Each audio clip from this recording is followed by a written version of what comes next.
انسان ہونے کے ناطے، مگر جس رب نے تجھے پیدا کیا ہے وہ کہتا ہے لا تاخذہ سنۃ ولا نوم، تیرے رب کو کبھی نیند نہیں آتی ہے، تیرے رب کو کبھی اونگ نہیں آتی ہے، اپنے باپ کی آنکھوں سے بچ سکتا ہے، رشتہ داروں کی آنکھوں سے بچ سکتا ہے، دروازہ بند کر کے رات کی تنہائیوں میں غلط غلط تصویر دیکھ کر اپنی جوانی کو تباہ کرنے والوں، کبھی یہ بھی سوچ لیا ہوتا جوانی اللہ نے تباہی کے لیے نہیں دی ہے بلکہ آباد کرنے کے لیے دی ہے، اور آباد کس چیز سے کی جائے؟ درود مصطفیٰ سے آباد کی جائے، نعت رسول سے آباد کی جائے، قرآن کی تلاوت سے آباد کی جائے۔ جب اس طرح آباد کرو گے یہاں زمین پر اپنی رات کی تنہائیوں کو آباد کر کے جاؤ گے، اللہ تمہاری قبر کی تنہائیوں کو آباد فرما دے گا۔ سبحان اللہ سبحان اللہ۔ توجہ ہے آپ کی؟ میرے عزیز غور کرو، عالم تو کہتے رہیں گے مگر کبھی ذہن میں بٹھاؤ، ایک دو تقریر ہو جائے تو کم سے کم ایک گناہ کو دور کرنے کی کوشش کرو۔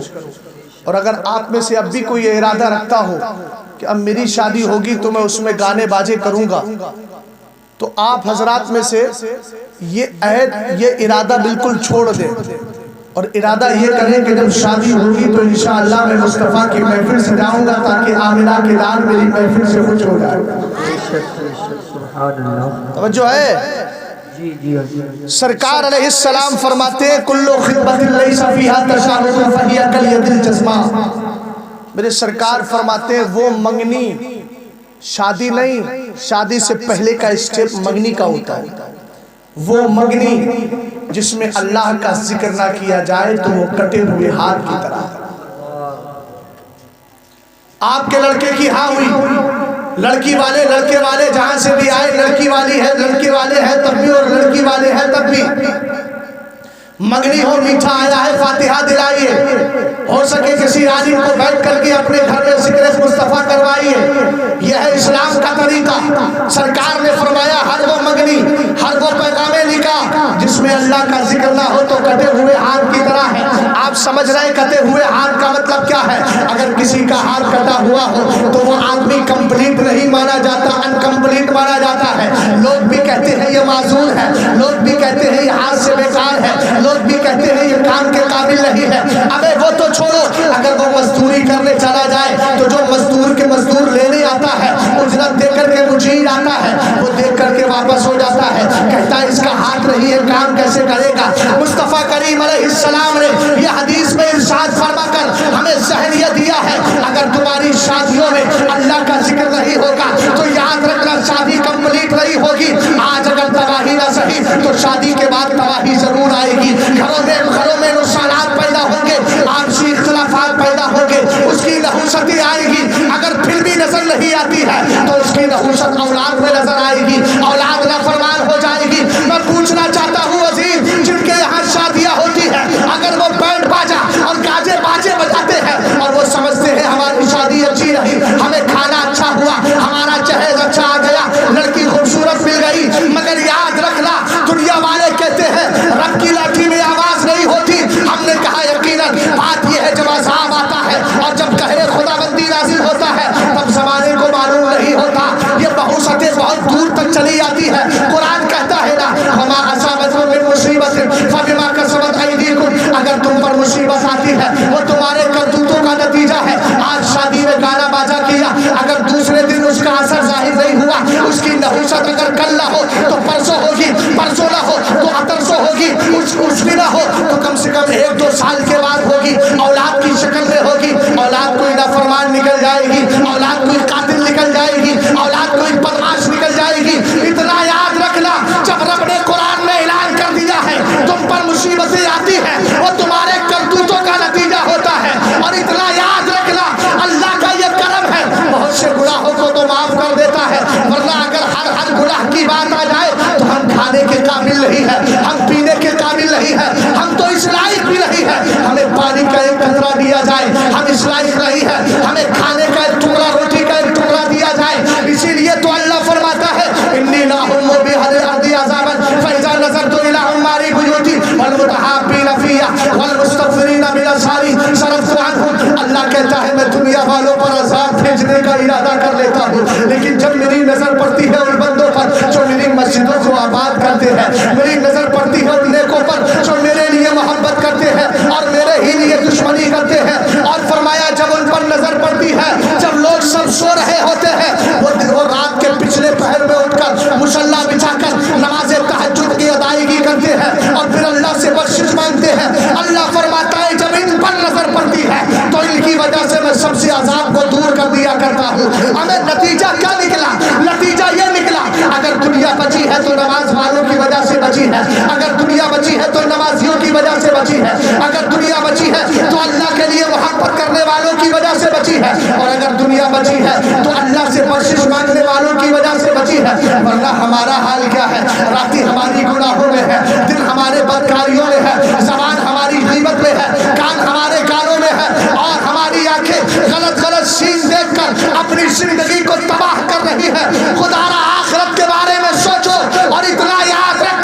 نعرہ تکبیر، نعرہ رسالت۔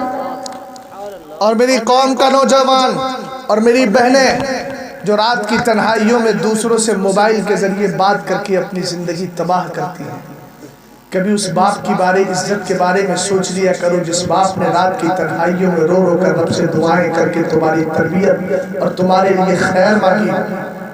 کبھی اس باپ کے بارے میں بھی سوچ لو۔ دنیا میں ذرا سی اگر کسی سے نظر ملی، تم نے نہ باپ کی عزت کا خیال کیا نہ بھائی کی عزت کا خیال کیا۔ اپنے نفس پر کنٹرول کرنے سے، اور میں ان بھائیوں سے بھی کہوں گا، تم نے ذرا سا کسی کا حسن دیکھا اور حسن دیکھنے کے بعد اپنے باپ اور گھر والوں کی عزت کو بالائے طاق رکھتے ہوئے پیچھے پھینک کر اپنے من کی شادیوں میں لگ گئے۔ کبھی اس باپ کے جگر سے بھی پوچھا ہوتا جس نے رات کی تنہائیوں میں اور تمہیں گھر پر آرام سے لٹا کر راتوں رات محنتیں کر کے تمہاری تربیت تمہاری پرورش کے لیے کوششیں کی۔ توجہ ادھر، نہیں سوچتے ہیں تو سنیے، آج جو عورتوں کے چکر میں پڑ کر اپنی زندگی کو تباہ کرتے ہیں، حضرت عبد الرحمن وہ فرماتے ہیں، کہتے ہیں، فرمایا لا تعقد قلبک مع المرأة، اپنے دل کو کسی عورت سے مت لگا۔ کیوں؟ فرمایا فإنها اليوم لک، اس عورت کا مزاج یہ ہے کہ آج تیرے لیے ہے وغدا لغیرک، اور کل کسی دوسرے کے لیے۔ ہوتا ہے کہ نہیں ہوتا ہے؟ آج یہ کلچر چل رہا ہے کہ نہیں چل رہا ہے؟ ہمارے گھروں کی بچیوں کا عالم ہے کہ نہیں؟ رات میں کسی سے بات، دن میں کسی سے بات، یہ جھوٹے ملاقات کے وعدے یہ زندگی کو تباہ کرتے ہیں۔ اور میں مجرم اس باپ کو بھی کہوں گا جس نے 10,000 کا موبائل اپنی بیٹی کو دلوا کر اپنی آنکھوں پر پٹی باندھ لی ہے اور اپنی آنکھوں پر پردہ ڈال کر اپنی بیٹی پر اتنا بھروسہ کر لیا۔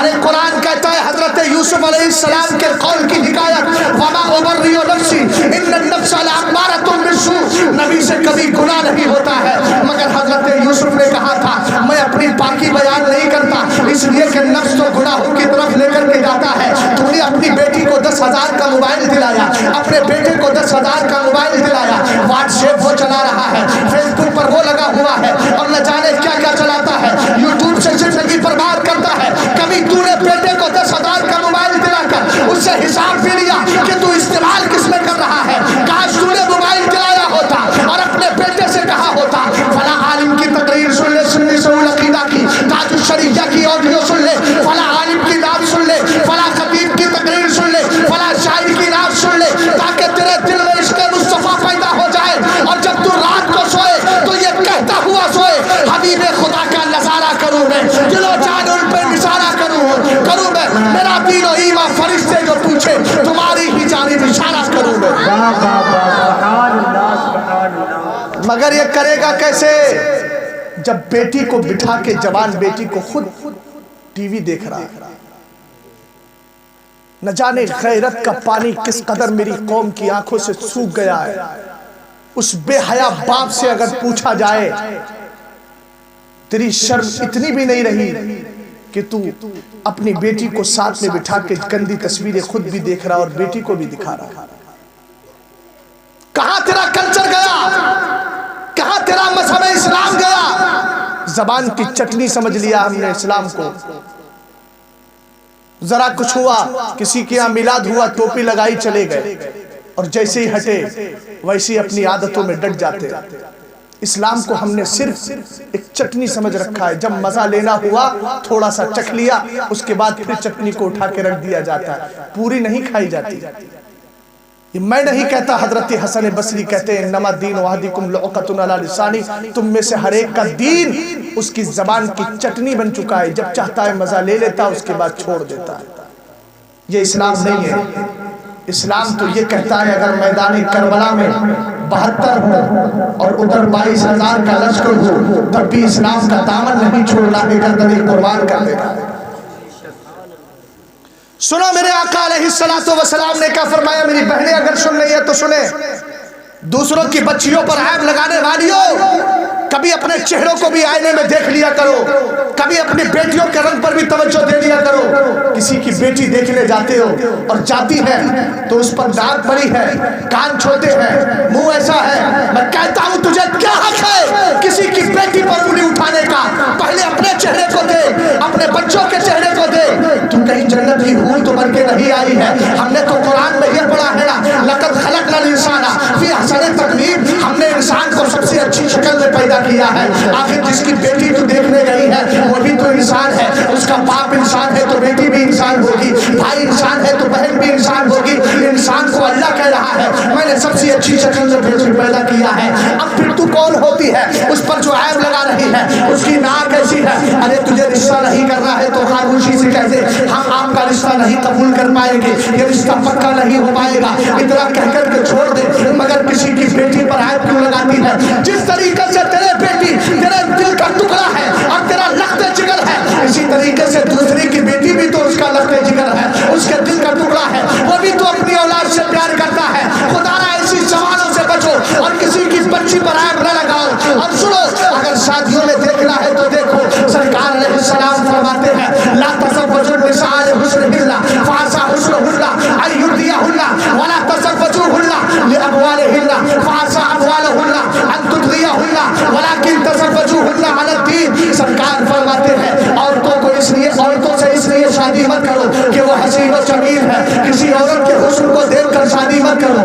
کسی عورت کی رنگت کو دیکھ کر شادی مت کرو, خوبصورتی کو دیکھ کر شادی مت کرو. آقا فرماتے ہیں ہو سکتا ہے اس کا حسن اس کو کسی دن تباہی کے دہانے پر لے کر دیا جائے. اور آج ہوتا ہی یہی ہے کہ جو عورتیں خوبصورت ہوتی ہیں شادی کے بعد بھی ان کی نگاہیں الا ماشاء اللہ, اگر کسی نے کسی کو اللہ نے توفیق دی ہے دیکھے پرہیزگار ہے, ورنہ اپنے حسن کی بنیاد پر کبھی ادھر نظریں چلاتی ہے کبھی ادھر نظریں چلاتی ہے. شادی کے بعد بھی ان کی نظر کسی ایک پر نہیں ٹھہرتی. سرکار فرما رہے ہیں حسن و جمال کی بنیاد پر شادی مت کرنا.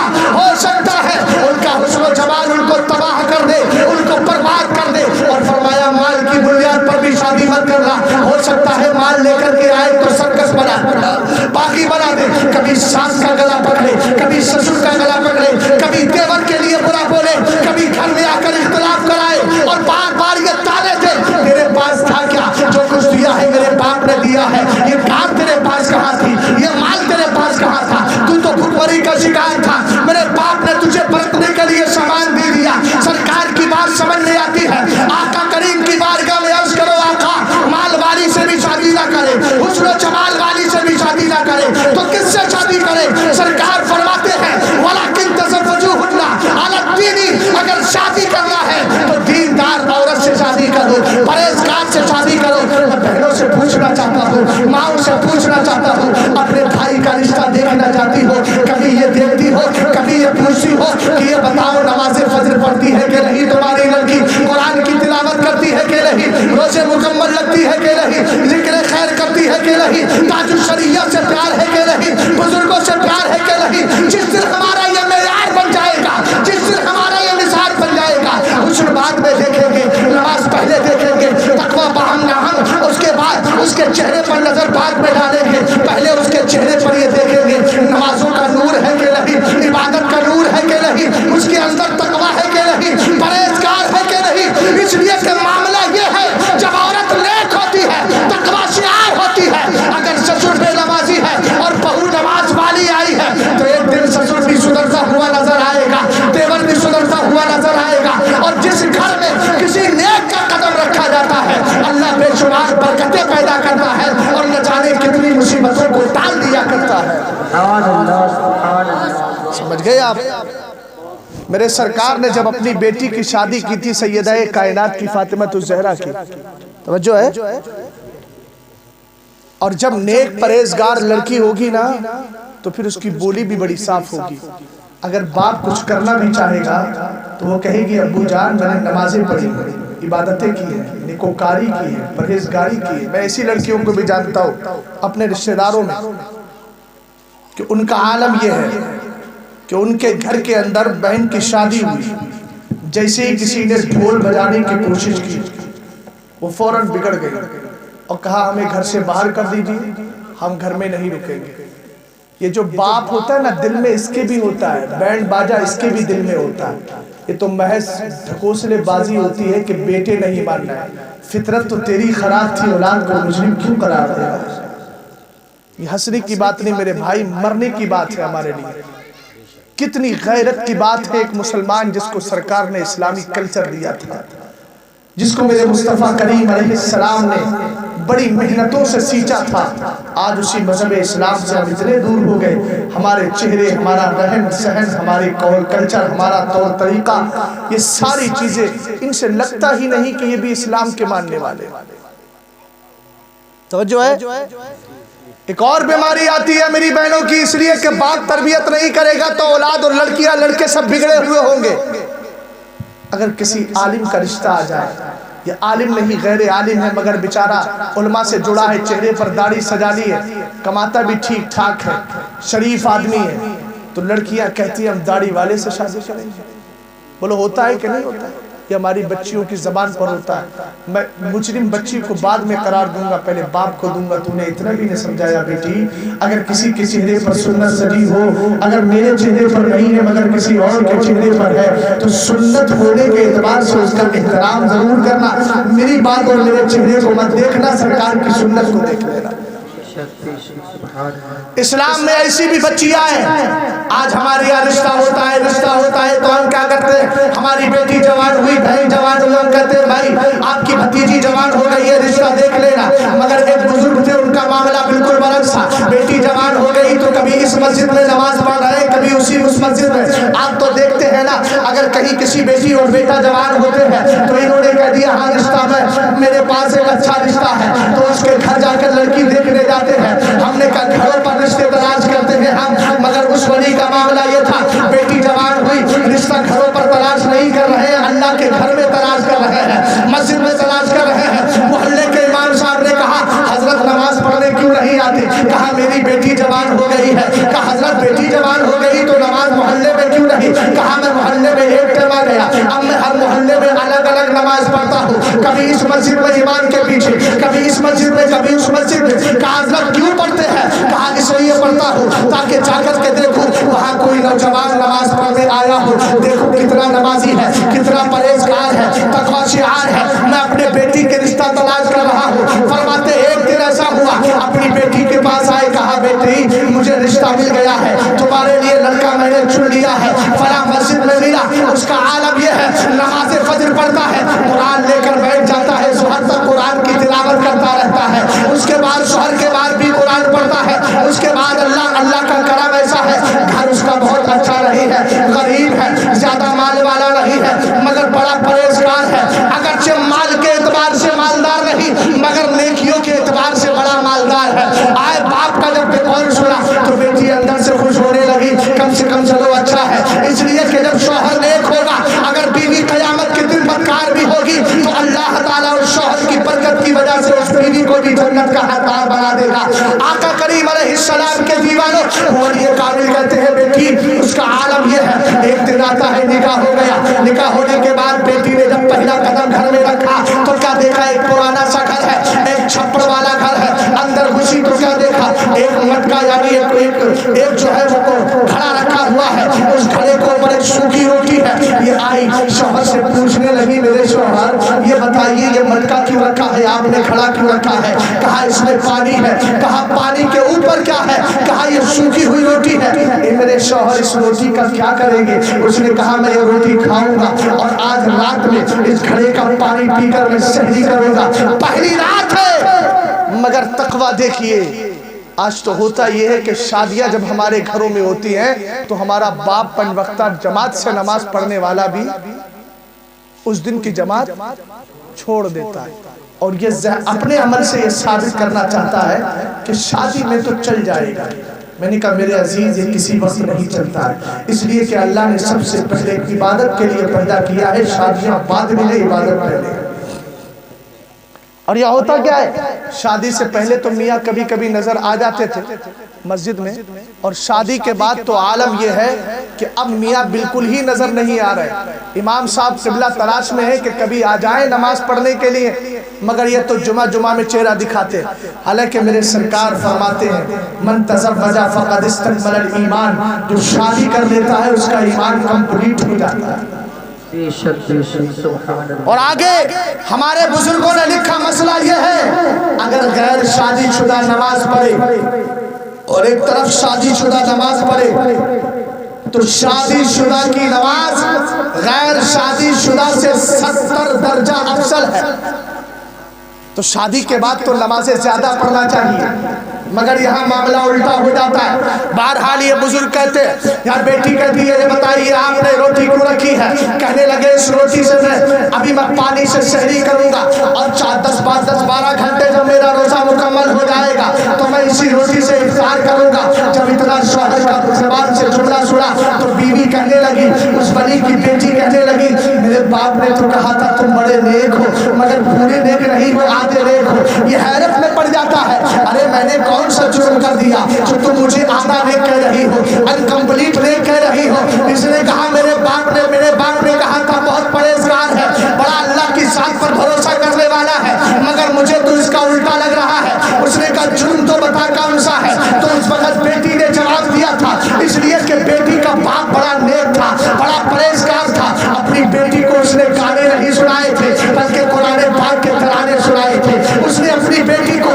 رات اور دن تربیت کی تھی، دنیا دار کی باتیں نہیں سنائی تھی، آمنہ کے لال مدینے کے تاجدار کی باتیں سنائی تھی، اس نے پروردگار کی باتیں سنائی تھی۔ اب بیٹی کی زبان سے جملہ نکلا، اے میرے شوہر ذرا یہ بتاؤ تم اس پانی سے سحری کرو گے؟ کہا ہاں سحری کروں گا۔ کہا روٹی سے افطار کرو گے؟ کہا ہاں کروں گا، افطار کروں گا۔ کہا یہ بتائیے جب آپ پانی پیئیں گے روٹی نہیں کھائیں گے تو 10 گھنٹہ زندہ کیسے رہیں گے؟ 10-12 گھنٹے کا دن ہوتا ہے، آپ زندہ کیسے رہیں گے؟ تو اس نے حیرت میں آ کر کہا، ارے اس میں کون سی حیرت کی بات ہے، تعجب کی بات کیا ہے؟ مجھے اللہ کی ذات پر بھروسہ ہے، اس لیے کہ میں پانی پی کر روزہ اللہ کے لیے رکھوں گا، تو جس کے لیے روزہ رکھوں گا وہی اللہ مجھے 10-12 گھنٹے پانی پر زندہ بھی رکھے گا۔ جب بیوی نے یہ جملہ سنا تو کہا جائیے روٹی اٹھائیے کسی غریب کے گھر میں دے کر کے آئیے، اس لیے کہ جب اللہ پر آپ کو یہ بھروسہ ہے کہ آپ خالی پانی پی کر روزہ رکھیں گے، اللہ آپ کو پانی کی بنیاد پر 10 گھنٹے زندہ رکھے گا، تو اس کی ذات پر بھروسہ یہ بھی کرو جب تمہارے افطار کا وقت آئے گا تو اللہ اس روٹی کے علاوہ کسی دوسری روٹی کا انتظام بھی کر دے گا۔ سبحان اللہ، نعرہ تکبیر، نعرہ رسالت، نعرہ غفلت، مسلک اعلیٰ حضرت جشن خواجہ غریب نواز، جشن شادی مفتی شہزاد عالم صاحب قبلہ، نعرہ تکبیر، نعرہ رسالت۔ بیٹیوں کے لیے رشتے بھی تلاش کرو تو پرہیزگار۔ ایک بات بتاؤں آپ کو، عالموں کے ساتھ جو رشتے ہوتے ہیں نا کبھی ان میں کھٹاس نہیں ہوتی۔ وجہ کیا ہے؟ جو عالم نہیں ہوتا ہے نا وہ شرابی بھی ہو سکتا ہے، جواری بھی ہو سکتا ہے، زناکار بھی ہو سکتا ہے، لیکن عالم کم سے کم ان بڑے گناہوں سے خوف کھاتا ہے۔ دوسری بات سب سے زیادہ پریشانی ہوتی ہے، سرکار علیہ السلام فرماتے ہیں عورتوں کو برے الفاظ مت بولو، گالیاں مت دو، اور جو ان پڑھ قسم کے لوگ ہوتے ہیں وہ صبح گالی دیں گے شام کو پھر آ کے گالی دیں گے۔ ہوتا ہے کہ نہیں ہوتا ہے؟ لیکن جو علم سے جڑا ہے، عالموں سے جڑا ہے، جو عالم ہے یا عالموں سے جڑا ہے، تہذیب ہے، کلچر ہے، پڑھا لکھا ہے، سمجھدار ہے، الحمدللہ اس کے گھر میں ساری تکلیفیں نہیں ہوتی۔ میرے سرکار علیہ السلام، بس میں 5-10 منٹ کی گفتگو کر کے ختم کروں، وقت بھی زیادہ ہو رہا ہے چونکہ صبح کو پھر آپ کو شادی کا بھی انتظام و انصرام کرنا ہوگا، ٹھیک ہے؟ حضرت علی رضی اللہ تعالیٰ عنہ کا نام سنا ہے، محبت سے بولو سبحان اللہ۔ کون علی ہے؟ یہ وہ علی ہے جن کا نام جنت کے دروازے پر لکھا ہوا ہے۔ میرے سرکار فرماتے ہیں رأیت لیلۃ اسری بی علی باب الجنۃ مکتوبا لا الہ الا اللہ محمد رسول اللہ علی حب اللہ الحسن والحسین صفۃ اللہ وفاطمہ خیرۃ اللہ وعلی باب الدین لعنۃ اللہ۔ میرے سرکار ارشاد فرماتے ہیں کہ میں نے معراج کی رات جنت کے دروازے پر لا الہ الا اللہ محمد رسول اللہ لکھا ہوا دیکھا، اور آگے لکھا تھا علی حب اللہ، علی اللہ کا محبوب ہے، الحسن والحسین صفوت اللہ، حسن و حسین اللہ کے پسندیدہ بندے، اور لکھا تھا اور فاطمہ تو خیارتullah، اور فاطمہ اللہ کی پسندیدہ بندی ہے، وعلی باغضہم لعنت اللہ، اور اگر کوئی ان سے دشمنی رکھنے والا ہے تو اس پر اللہ کی لعنت ہے۔ یہ الحمدللہ ہماری قسمت اہل سنت کی ہے کہ ہم اہل بیت سے بھی پیار کرتے ہیں، صحابہ سے بھی پیار کرتے ہیں، اور ہم کہتے ہیں اہل سنت کا ہے بیڑا پار اصحاب حضور، نجم ہے اور ناؤ ہے اطرت رسول اللہ۔ سبحان اللہ سبحان اللہ۔ توجہ ہے آپ کی؟ تفسیر رازی کے جو مصنف ہیں وہ کیا فرماتے ہیں؟ ان کی کتاب البدایہ والنہایہ، اس میں حضرت علی رضی اللہ تعالیٰ عنہ کی شادی کا واقعہ انہوں نے ذکر کیا۔ جب سیدہ کائنات جوان ہو گئی تو میرے سرکار کی بارگاہ میں پیغام آنے لگے۔ بیٹی جب جوان ہوتی ہے تو رشتے تو آتے ہیں اور آنا بھی چاہیے، نہ آئے تب بھی ٹینشن ہے، اور اگر خراب آئے تب بھی ٹینشن ہے۔ سمجھ گیا؟ اللہ تعالیٰ جن بچے اور بچیوں کے رشتے نہ ہوئے ان کو سنی سہول عقیدہ اچھے رشتے عطا فرمائے۔ سیدہ کائنات رضی اللہ تعالیٰ عنہ جب جوان ہو گئی، میرے سرکار کی بارگاہ میں پیغام آنے لگے۔ پیغام کون لائے؟ حضرت سیدنا ابو بکر صدیق اکبر۔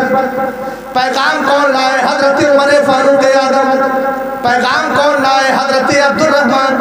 میرے سرکار نے سب کو یہی جواب دیا، انتظروا فی امر القضاء، میں فاطمہ کے مسئلے میں اللہ کے فیصلے کا انتظار کر رہا ہوں۔ سبحان اللہ سبحان اللہ۔ ہمارے یہاں رشتہ ہوتا ہے، اگر باپ کہے تو باپ کی رضامندی، بھائی کی رضامندی، رشتہ دار کی رضامندی، بہنوئی کی رضامندی، مگر یہ سیدہ کائنات کا رشتہ ہے۔ اللہ رب العزت کے پیارے حبیب فرماتے ہیں میں اللہ کے فیصلے کا انتظار کر رہا ہوں۔ حضرت ابو بکر کو بھی یہی جواب، حضرت عمر کو بھی یہی جواب، اور دیگر کو بھی یہی جواب۔ سرکار دو عالم صلی اللہ تعالیٰ علیہ وسلم کی بارگاہ میں حضرت علی رشتہ لے کر نہیں آئے، مگر حضرت ابو بکر نے مشورہ دیا، فرمایا جاؤ سرکار سے کہو۔ آپ کہنے لگے مجھے حیا آتی ہے۔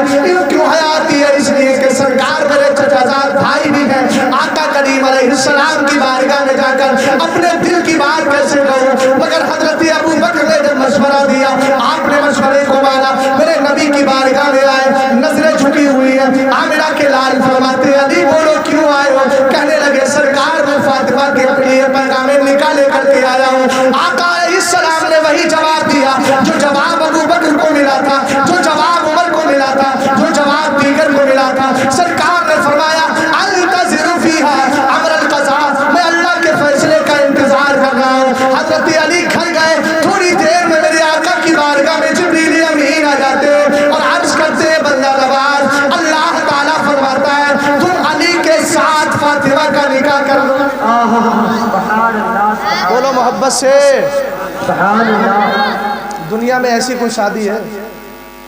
ایک بات بتاؤں میں آپ کو، حضرت علی اور حضرت ابو بکر میں حضرت ابو بکر مالدار تھا، حضرت عمر مالدار تھا، حضرت علی کا عالم غربت کا عالم تھا، مگر سرکار علیہ السلام نے رشتہ چونکہ اللہ کی مرضی سے ہونا تھا، اور اللہ نے جس چیز کا انتخاب فرمایا، جس علی کا انتخاب فرمایا، وہ علی بھی ایسا تھا کہ جس پر آج بھی باب خیبر کا دروازہ ناز کر رہا ہے۔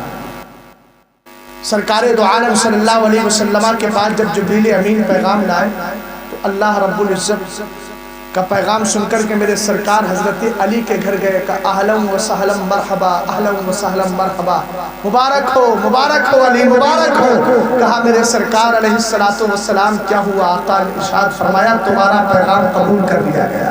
سبحان اللہ سبحان اللہ۔ قبول کرنے والا بھی خدا ہے۔ ایسی کوئی شادی تو مجھے دکھاؤ جس شادی کے اندر پیغام بھیجنے والے علی ہو، قبول کرنے والا خدا ہو، نکاح پڑھانے والا مصطفیٰ ہو، گواہی دینے والے ابو بکر عمر اور دیگر صحابہ اکرام ہو۔ سرکار دو عالم صلی اللہ علیہ وسلم نے دن منتخب کر دیا ہے۔ حضرت علی سے فرمایا تمہارے پاس مہر کے لیے کچھ ہے؟ اب بتائیے حضرت علی کا عالم یہ عرض کرتے ہیں سرکار مہر ادا کرنے کے لیے تو کچھ نہیں ہے۔ میرے سرکار نے فرمایا علی میں نے تمہیں غزوہ بدر کے موقع پر ایک زرہ دی تھی۔ زرہ کہتے ہیں آہنی لباس کو، لوہے کا جو کپڑا ہوتا ہے پہننے کے لیے، جس کو سپاہی پہنتا ہے، تلوار سے وار کیا جائے تو اس پر اثر نہیں ہوتا، بڑا قیمتی ہوتا تھا، جنگی سامان تھا۔ سرکار نے فرمایا علی وہ تمہاری زرہ کہاں ہے؟ کہا سرکار رکھی ہوئی ہے۔ حضرت علی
گا مگر اس کو پڑھنا نہیں۔ حضرت علی نے پوچھا اے سیدہ، آپ نے پوچھا میری زوجہ میں پڑھوں گا تو نہیں مگر یہ بتائیں اس کا مضمون کیا ہے، اس کا میٹر کیا ہے؟ سیدہ کائنات نے پورا واقعہ بتایا۔ جب میری شادی ہو رہی تھی رب کی بارگاہ سے مجھے یہ پروانہ ملا تھا، کہا میں کفن میں لے کر جا رہی ہوں تاکہ قیامت کے دن جب سرکار کی امت گناہگار کھڑی ہو، سرکار تو عالم اپنے سر کو رب کی بارگاہ میں رکھے، رب فرمائے ارفع راسک واشفع تشفع، اپنے سر کو اٹھاؤ شفاعت کرو شفاعت قبول کی جائے گی۔ جب امت سے منہ خالی میں ہو، امت کے حال سار پر زمانے کو افسوس ہو رہا ہو، تب رب کی بارگاہ میں جا کر عرض کروں مولا یہ تو نے مجھے پیغام دیا تھا، اے پاک پروردگار اس کو قبول فرما لے۔ اللہ رب العزت کا کرم ہوگا، رب کی نظر عنایت ہوگی، مصطفیٰ کی امت کو جنت کی طرف بڑھا دیا جائے گا۔ سبحان اللہ سبحان اللہ۔ مگر میں پوچھنا چاہتا ہوں میری سیدہ کائنات نے سرکار کی امت کی بخشش مانگی تھی، آج کوئی بیٹی ایسی ملتی ہے جو کہے ابو جان تم میری شادی میں اعلیٰ حضرت کا کنز ایمان ضرور دے، اس لیے کہ ہماری بیٹیوں کو یہ ساری چیزیں نہیں، ان کو تو LCD یا LTD کیا بولتے ہیں وہ چاہیے، تباہی کا سامان گھر سے ہی لے کر جاتے ہیں، اور جو اپنی بیٹیوں کو شادیوں میں یہ گندی چیز ٹی وی جیسی شکل میں دیتے ہیں تو باپ تو یہاں موجود ہے اور ادھر بیٹی کے گھر میں ٹی وی چل رہی ہے، اور جتنے لوگ ٹی وی دیکھ رہے ہیں باپ اپنے یہاں ہے اور بیٹی سسرال میں ہے، ٹی وی تو پورے گھر والے ہی دیکھتے ہیں، تو سب کے برابر گناہ ان جناب کو ملتا رہے گا جو اپنے من میں بڑے خوش ہو رہے تھے، اور مر جائیں گے قبر میں جا کر جب تک وہ چلے گی ٹی وی تب تک ان کو بھی گناہ لے گا۔ تو ایسے کام کیوں کرتے ہیں کہ جرم ٹی وی دیکھے کوئی اور برابر کے حصے دار ہم بھی ہو جائے، ایک گناہ کا اگر سزا اس کی ہمیں دی جائے تو اس کو برداشت نہ کریں۔ بزرگوں نے فرمایا ہے کہ جہنم قبر کا ہلکا عذاب ایسا ہے جیسے زندے آدمی کے ناخن کھینچ لیے، زندے آدمی کے بال کھینچ لیے جائیں۔ بولو اس کو برداشت کر سکتے؟ نہیں کر سکتے۔ آنکھوں کی بھی حفاظت کیا کرو، شادی میں بہن بیٹیاں اپنا پردہ کریں اور طور طریقے سے رہیں، سمجھ گیا؟ اور اگر طور طریقے سے رہیں گی تو انشاءاللہ بے شمار برکتیں ہوں گی۔ پھر بھی اگر عورت کوئی محبوس قسم کی حیثیت نہیں مانتی ہے، اپنے بدن کو چھپائے نہیں، ڈھکتی نہیں بلکہ دکھاتی ہے اور ظاہر کرتی ہے، تو آپ کی ذمہ داری ہے کہ آپ اپنی نگاہوں کو نیچے کریں، اور جس کی نگاہیں نیچے ہوتی ہے، بس آخری بات واقعہ آپ کے گوش گزار کروں، گفتگو ختم کروں۔ حضرت موسیٰ علیہ السلام کا دور تک قحط پڑ گیا، حضرت موسیٰ نے عرض کی مولا بارش نہیں ہو رہی ہے، رب نے فرمایا اپنی امت کو آپ اپنی قوم کو آپ پہاڑ پر لے کر جاؤ اور وہاں آ کر کے مجھ سے دعا مانگو بارش کر دو۔ اللہ تعالیٰ نے فرمایا تو حضرت موسیٰ نے جمع کیا، مگر کہا موسیٰ ایک بات اور سن لینا،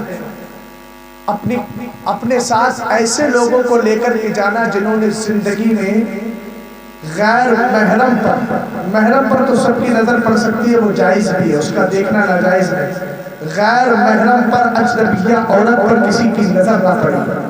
حضرت موسیٰ نے جب یہ پیغام کیا سب جمع ہو گئے، اب یہ اتنا نہیں سنایا تھا چلو دعا کرنا ہے، سب جمع ہو گئے، لیکن جب پہاڑ کی طرف بڑھے تو حضرت موسیٰ نے کہا رب کا حکم ہے ایسا بندہ چاہتا ہے، سب چھٹ گئے، ایک بندہ بچا جو آنکھ سے کانا تھا، صرف ایک بندہ۔ حضرت موسیٰ علیہ السلام نے پلٹ کر کے دیکھا ایک ہی بندہ، سب چلے گئے، ایک ہی رکا۔ فرمایا تو نے کبھی کسی اجنبیہ کو نہیں دیکھا؟ کہنے لگا سرکار ایک بار میں نے ایک گھر میں اجنبیہ کی طرف نظر ڈالی تھی، مجھے حیا آئی تو میں نے وہی آنکھ پھوڑ لی جس سے میں نے دیکھا تھا۔ حضرت موسیٰ علیہ السلام فرماتے اچھا، کہا اللہ تعالیٰ نے تیری توبہ بھی قبول کر لی ہے، چل میرے ساتھ۔ حضرت موسیٰ علیہ السلام کے ساتھ اکیلا وحی جاتا ہے، پہاڑ پر پہنچتا ہے، حضرت موسیٰ دعا کر رہے ہیں، یہ شخص ہاتھ اٹھا کر کے آمین کہہ رہا ہے، چونکہ روایت میں یہ بھی آتا ہے اور بات بھی یہی ہے، آمین کہنے والا بھی حقیقت میں دعا کرنے والا ہے اور دعا کرنے والا بھی حقیقت میں دعا کرنے والا ہے، دونوں دعا میں شریک ہوتے ہیں۔ حضرت موسیٰ دعا کرتے ہیں، وہ ادھر سے آمین کہتا ہے، ابھی پہاڑ سے نیچے نہیں آئے تھے کہ اللہ نے بارش کا نزول فرما دیا ہے۔ ہمیں پتہ چل گیا اگر کوئی آدمی گناہ کرے پھر اس گناہ پر نادم ہو جائے، شرمندہ ہو جائے، پھر زندگی میں دوبارہ گناہ نہ کرے،